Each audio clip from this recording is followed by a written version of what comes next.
What up, everybody? Coming at you, the man DLUX up on the microphone. We got the first installment of the slow sound. Not in particular just focusing on music just in San Luis Obispo County of California, but really trying to open a very good conversation about what is happening in the modern music industry and how that defines artistry inside of America. And first of all, we can go ahead and start right off. I would say by saying, in our modern viewpoint of what our world actually is, artistry and things of creative nature have gone to its lowest point ever. To be an artisan or someone that believes in expanding the mind and coming up with new things, it used to be such a warm thing, encouraged by school and by school programs, and now we are drowned in the eradication of not all of these programs in which our children were thriving and seeing this creative thing inside of it. But for a person like me, take it in elementary school, junior high, high school, I was in choirs and performing places. For the last 20 years, I've been doing live performances with bands and choirs and theater groups. And I can tell you, the money has never been there. Not one time has the money been present. It's not to say you don't get paid, but it is not something that you can make a living on. I often tell people, yeah, I have been an active performing musician for 20 years now. But inside of that, I have also been an active performing cook for 20 years to pay for being an active performing musician for 20 years.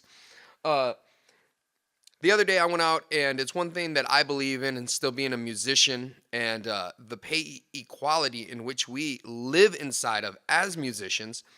I go out and I support local music right here. This is one of my favorite bands, Highly Suspect. Check them out, man. Buy them, support them. They just came out with this amazing new album, The Boy Who Died Wolf. It's a great album. And when I'm buying this CD, though, it left me with some questions, some very appropriate questions to not only my future as a performing artist who just got done recording a first full-length CD with my boys Explode the Machine. What? And I can tell you right now that as I bought the CD, I was wondering how much of this $13 that I'm actually giving and wanting the band to receive the entire $13, how much of that $13 do they actually receive? Of course, on the internet, looking up, trying to find the answers. And, it's one of those things where, people say everything you want to know is on the internet, but it's also some of those things that is really want to be known that, it's hard to find on the internet. Absolute numbers of how much these record stores, record companies, and all of that actually take off an album sale. Now, of course, that's in the big stream, and what we're talking about is right here in good old San Luis Obispo County, where Frog and Peach, one of the biggest places that we can perform, we're going to be playing there on a Wednesday, and we're a 5-piece band, and they're going to pay us $100. Now, I love to perform. It's right down the street. That's fine and dandy. It doesn't cost too much gas. I get to get out and have a good time with my boys and make people dance, which is what it is to be a musician. But I'm not going to lie that somebody says to me for 3 or 4 hours, here's $20 for your time. That is an insult. They're not saying your music's bad. They're not saying any of that. They're just saying, we know we can pay you this low. You'll take it. And that is what is happening in modern music. Frog and Peach is owned by Ash Management. Ash Management owns pretty much every single one of the bars downtown in San Luis Obispo. So what happens inside of this? Well, Ash Management keeps what they pay these bands at a low part. All the other bars follow suit because they know that's what Ash Management does. And what happens in San Luis Obispo? If you're a performing artist who is actually trying to support yourself on your craft, you either have to go beg on the streets or you have to have a full-time job, which of course takes you away from the time you get to spend with your art. I would not ask a lawyer, a professional person, to go do all these other things to support him being a lawyer. It wouldn't make sense. He practices the law. That's what he does. That we ask full-time committed musicians that are creating all the time to have multiple jobs to support their art and to keep their dream going, is showing us that there is a gigantic problem here in the United States of America when it comes to taking care of the artisans. Our generation is weeping apart, I feel. You know, a little bit of us dying as we keep on looking for what is our place in this world. What's going on? In the scale of equality, I would really feel that businesses need to start to show their appreciation for the bands and the performers and the artists who are bringing business to their places.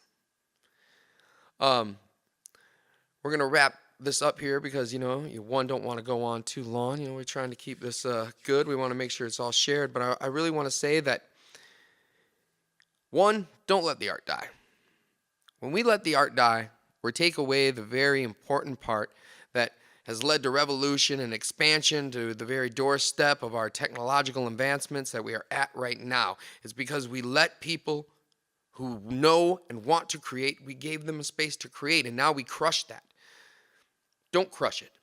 And I would ask all of you local bars and businesses that see these bands and performers all the time to talk with your management, to really start to open up a dialogue about what artists are being paid. And I would ask all of my brother and sister musicians out there, share.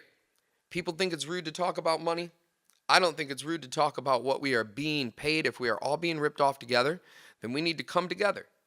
Because if we join together as supportive friends and we really help each other's art grow, then we can get to a place where we can lock in contract rates that are usable for our lives instead of leaving us feeling like our art isn't good enough. My name is Don. Most call me the DLUX. I want to thank you for joining us here. We're going to be doing a bunch of these, so keep following us. Follow Explode the Machine, DLUX on SoundCloud. We got to Explode the Machine at that Reverb Nation. Check us out for our upcoming album, Master's Yard. And be good to each other out there. We just want to say love you all and have a great night. And we'll be seeing you in our next installment. Much love. Peace. What you do makes a difference.